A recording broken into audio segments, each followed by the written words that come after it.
What's going on? Radioman here today. I'm going to do a book review.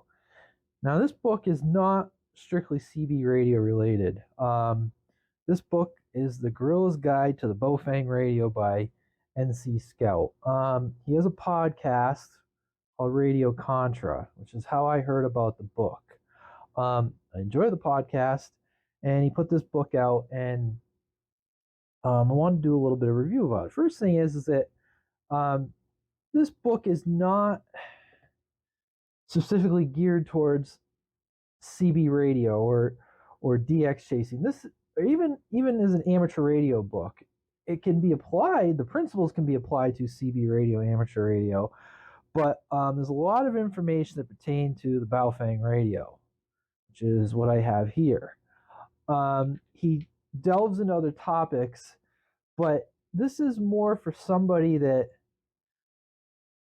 it's more geared towards someone setting up like a communications network and communications planning. Just to read the back of the book, The Guerrilla's Guide to the Baofeng Radio is a comprehensive volume on not just operating one of the most common radios in the world, but understanding operating principles for an austere environment, including tactical and clandestine considerations with chapters on communication planning, improvised antennas made from common materials. This was the part that I found interesting. Digital operations and encryption. This manual is for anyone from beginners to well-seasoned experts and everyone in between. I would agree with that. And a little bit about the author. He's a former member of the U.S. Army Special Reconnaissance Units. He is the owner of Brush Beater Training and Consulting. Pretty much, I've been involved in commercial communications and communications as a hobby.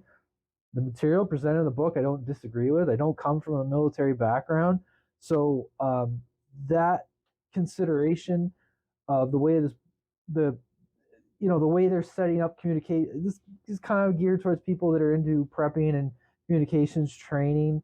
It was new information to me.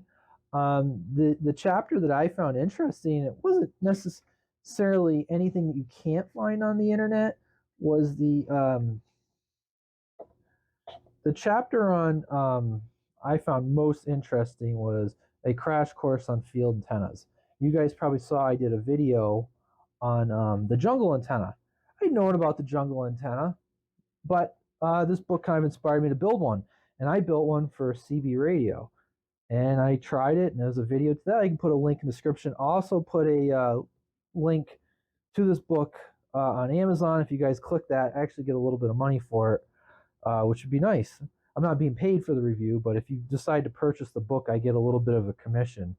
I found that chapter pretty interesting, and he does do a really good job of like explaining, the operation of these radios, because there really isn't a lot of good information on that. As you can see here, he does a whole chapter on introduction to the Baofeng, programming, and then he starts to get into like planning. This is more when it gets into like setting up communications networks, and he talks about, there's a whole chapter on how to set up like a repeater with a couple Baofeng radios.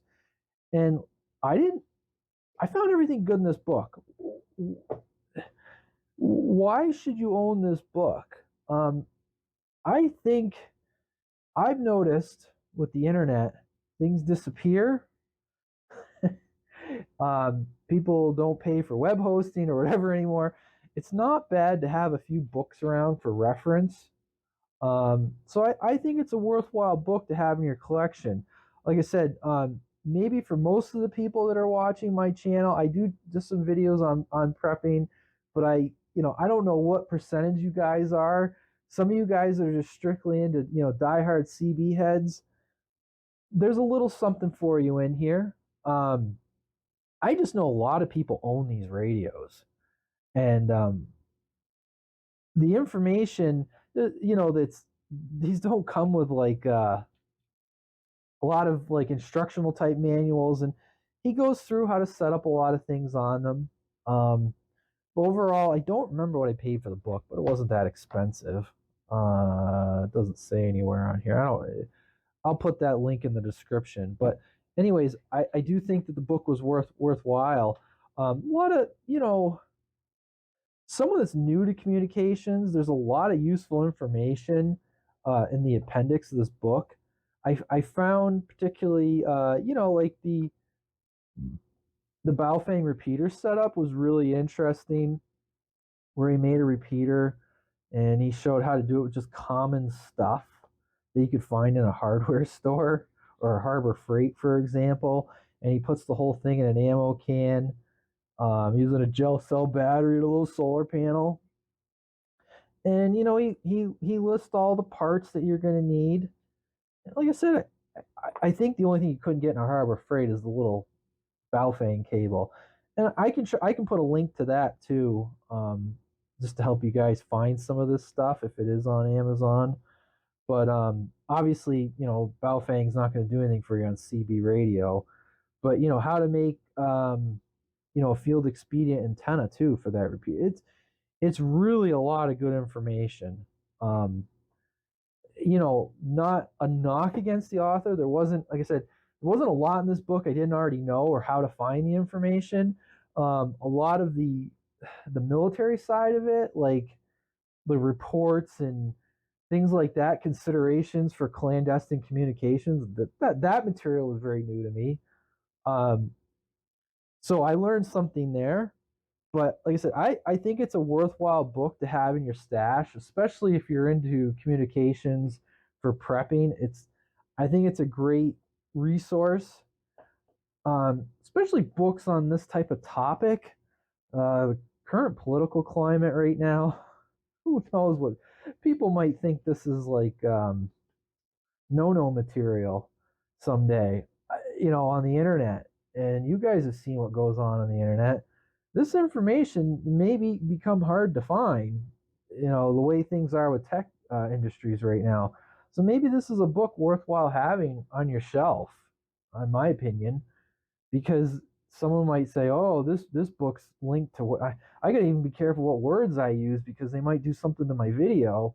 But there's nothing in here that's like illegal or against the law. It's just like a lot of really cool information. Like the jungle antenna section, I literally, that antenna I built and I set up in my backyard one night. Um, I literally followed this whole section on here.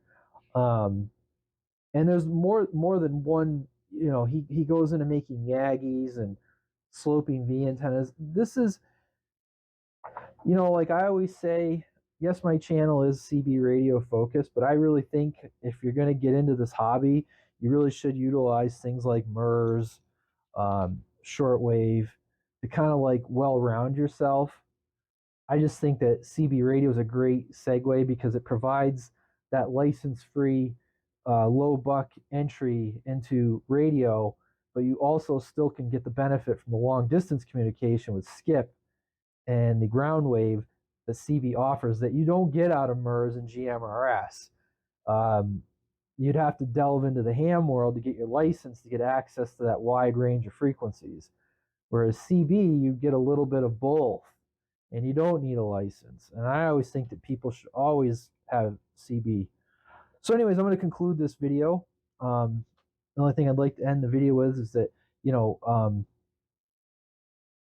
try to make a habit of getting something going in your local community.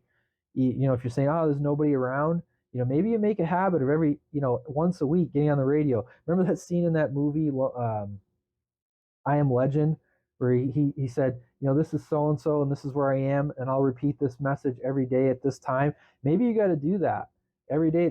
Or not every day, but once a week at the same time. Say, this is who I am, and I'll be back, and just keep doing it. And maybe somebody sandbagging is going to hear that, and